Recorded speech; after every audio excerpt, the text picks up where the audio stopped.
Welcome back, ladies and gentlemen, to another Ladder Legends replay analysis. Today we have one from Mr. Red, number 3 himself. He's going to be going over TvT Proxy 2 racks. I'm also going to be eating my pasta while we watch some sharp cheddar. Should be Parmesan in this case, but both my cameras randomly decided to work today. So hallelujah for that. Alright, where's my game sound? There we go. Alright, so I'm assuming this is how to deal with Proxy 2 racks. Okay, so he's sending out one SCV. So, the first indicator is almost always the SCV scout. If it comes in later than 1:40 seconds, that means that there is something proxied out on the map. So he does the second racks over here, something that I also tend to do myself. So, second depot is already kind of a tell, because for two reasons. One, it's like you're trying to hide something, but also even if it was just a double gas opener and they're preemptively putting the depot down to get you like this, it's just inoptimal to do. So it just should trigger a little something. It doesn't mean it's necessary. Like, you still need to do your due diligence, but it's just, I would be like, huh, weird, right?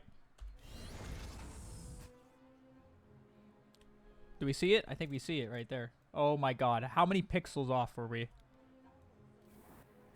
We did see the SCV, so that is an important tell right there as well. Good, because you didn't get scouted. I know you didn't get scouted, and you know, I know that you know that I know that you know that you didn't get scouted. But right here, what do we see? SCV, right? So it's like, if we just see this on our mini-map, like, huh. You know it's an SCV. It can't be anything else at this point. Unfortunately, we literally are pixels off of seeing the barracks. What a great proxy spot by this guy, by the way. Kudos, Faded. So we send this out. We scout the barracks here. You come back, and what's most important over these next couple seconds is that the second Reaper pops at 2:23. So one Reaper's already on the map, and we know that. The second Reaper pops in 10 seconds from now. So what we need to do is we need to go ahead and pull one SCV to the edge right here, and then we build a bunker on this side. Okay? We SCVs to block the Reaper cliff, and then a bunker on the ramp, like on top of the ramp, and we're just fine. We're going to be crazy, like, out-teching them like crazy. If we're being honest, I don't even necessarily think you need to go for the natural. What I would do is re-put back on gas, and then we look to go Banshee with the Starport while we're making Heli and Reaper out of this by one. And, or if you want to go super uber safe, you can immediately Tech Lab, because we're only going to have to deal with 2 Reapers for a little while. The third one's going to come around the 2:30-ish mark. So we can, 25 seconds to get a Tech Lab. We can get our Tech Lab, and then we can start a Cyclone, right? And once the Cyclone's out, the Reaper shenanigans kind of stop from there. So we got 2 tells from this already. If we'd have seen the SCV coming back with the bunker and scouted the barracks, what's up, Ryuga? If we had seen the SCV coming back, we could have preemptively started the bunker already, and we wouldn't even be down here on the low ground, right?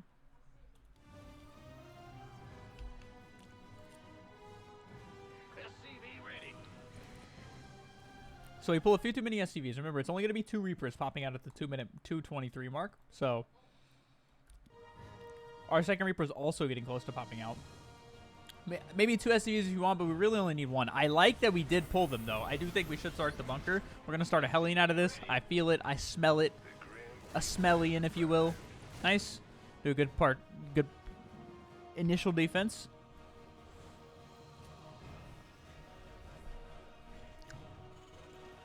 Now we're very much so floating gas here, though. I like that we're getting a depot, but I would much prefer, even, like, this can sound crazy, but if you want to just make Hellions and then Tech Lab here, and then we can swap the factory over, but additional supply depots required. It's only 2 Rex Reaper, so we don't have to be too worried about it. His CC is actually already down.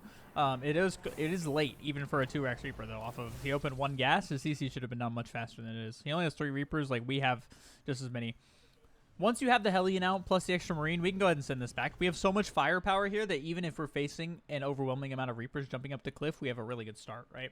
So, and you might be like, oh, you really think it's the correct response to build the bunker? It only costs you 25 minerals because we get the salvage cost, right? So, yes, in this situation, I do think it is the correct response. Had we went back on gas immediate starport, we'd be able to, I will talk to Mr. John in a little bit. It's a hard game. StarCraft is the hardest game there is.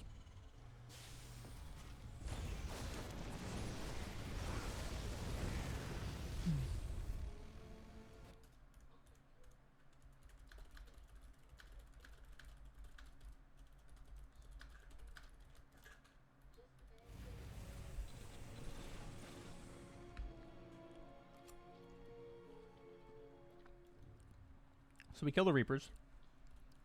We go across. We see no natural still, so there's no reason to go up here. I don't mind that we are, but there really is no reason to go up here. I like that we killed the Reaper, but we kind of donated some units there. You see, we lost 300 resources to 100 there, so not great trades from us. This guy, although his natural is late, he has been producing SCVs quite consistently. This is something we've definitely lacked on slightly here. Now, we did take off some of our mining with the 3 SCVs here, but it's okay. 3rd CC, extra barracks on the way. Our 3rd CC is much faster. We're getting our extra gas. So we've actually navigated this into a macro game already. But I will say, I do think we could have just gone Banshee and won the game straight up. Because our tech is so much faster than we already opened double gas, so we're already planning on having an early factory, and then we could just have an even earlier starport while he's still spending all of his single gas Reaper opening on Reapers, right? So Cyclone drop coming in.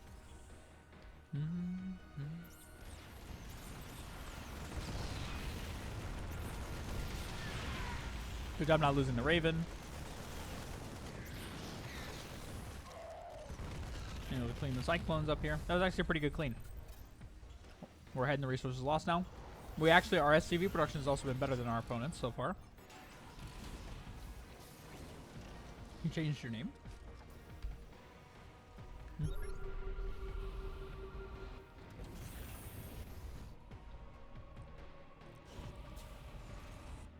Right when we land our 3rd, this push comes out. Now it's all about the disables when it comes to Ravens. I think in this case, though, he has a singular siege tank, so we're going to want to be doing anti-armor missile on the biggest clump of these Marines. Anti-armor missile, disable, massive auto turrets, leave your tanks on siege, have everything F2A. Anti-armor missile. So we definitely want an anti-armor missile first. I don't mind that we're doing auto turrets, but I think the turrets come after the anti-armor missile. Do we even have? We do have interference matrix, so there's no reason why this tank shouldn't be interference matrix. Interference matrix, anti-armor missile on this guy makes them have -3 armor. It's the equivalent of giving your Marines +3, right? It's ridiculous. So disable, anti-armor missile, F2A, turrets with everything else.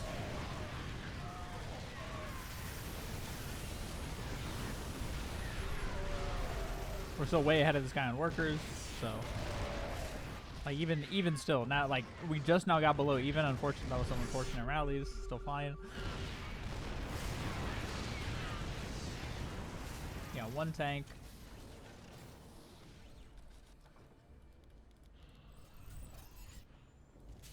Reland our 3rd. I like the reposition choice of the 3rd, but you put a sensor tower here letting him know which direction which base you were taking. And this guy has already showed you his propensity to be aggressive, right? He's on the 2x Reaper into the push now. It's very unlikely he's going to cool that aggression. Finished learning. The minerals ready for dust-off. Nice, and then we just reposition the lib here. And we've held. Now, unfortunately, we're taking a lot of losses when it comes to Marines. This is twice now we've been out of position at the 3rd. We could have either had Marine spotters out front on either side. But the moment your sensor tower finished, we should have been moving our army in position here.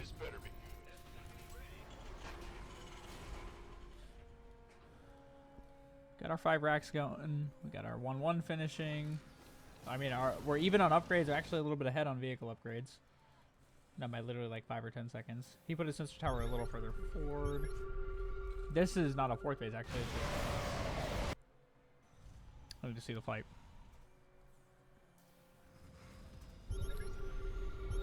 So you scan him, and what do? Siege? Instantly. Okay, so the mistake here is the movement forward before sieging. The moment you scan like that, you need to siege instantaneously. And I'm telling you, it's the difference between them already shooting and get to like all these Marines dying before you get your shots off. Unfortunately, we took kind of bad trades in the Marine tank fights. At your 3rd over here, we took bad. Like we were donating too many Marines.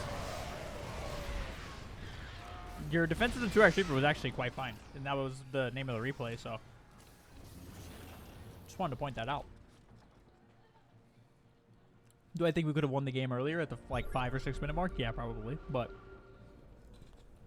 when we went into a macro game, it isn't nothing wrong with that. But unfortunately now, like, if we look at the Marine loss tab, it's actually 62 to 57. It's not that bad.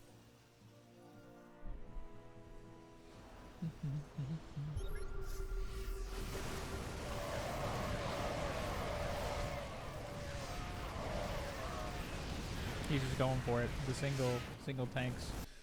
I'm gonna go back even one more time because there should be no like we should have the. Here, how do we want to set our tanks up defensively here? Let's think about this for a second, right?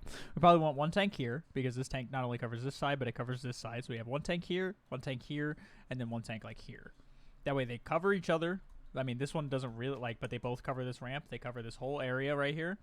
Maybe you could have them a little further back. You could put like tank here, and then somewhere right here. That way you cover this side, you cover here. But we just need to have better coverage. Like we have double tank here, all covering this little middle area. When it's like this tank could definitely be here.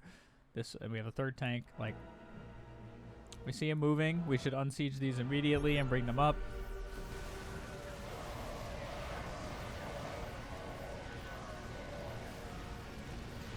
We kind of just got caught out of position a couple times in a row, and that's just that. Those are simple fixes, though.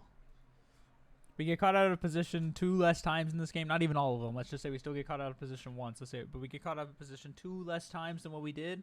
We win this game, no problem. Thank you for submitting, Red. I hope this helps. I don't think there's too much more to analyze from here forward. It's unfortunately the tank count's looking pretty rough. I hope these tips help. If you have any questions, feel free to PM me, and I will see you guys in the next one. Peace.